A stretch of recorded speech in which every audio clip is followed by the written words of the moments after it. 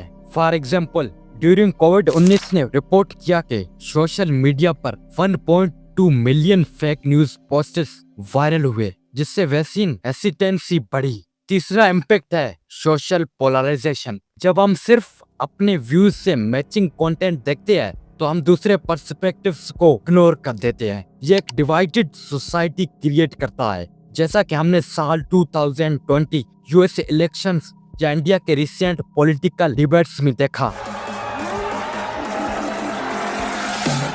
तो हम क्या कर सकते हैं? Here are 3 practical steps. First step है बी अवेयर ऑफ एल्गोरिदम्स। अपने सोशल मीडिया फीड्स को क्रिटिकली एनालाइज करो। अगर आपको सिर्फ एक टाइप का कंटेंट दिख रहा है तो कॉन्सेप्चुअली डिफरेंट पर्सपेक्टिव्स एक्सप्लोर करो। सेकंड स्टेप है फैक्ट चेक एवरीथिंग। कोई भी वायरल पोस्ट शेयर करने से पहले उसकी एथेंसिटी चेक करो। वेबसाइट्स जैसे सिनोप्स या अल्ट न्यूज हेल्प कर सकती है आपकी।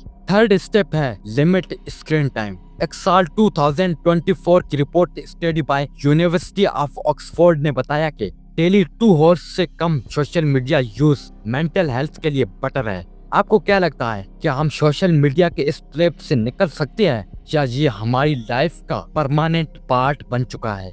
The bigger question is, are we using social media और is social media using us? ये सोचने का वक्त है। अगर हम अवेयर हैं और क्रिटिकली थिंक करते हैं तो हम इस पावरफुल टूल्स को अपने फायदे के लिए यूज कर सकते हैं instead of being it's victim.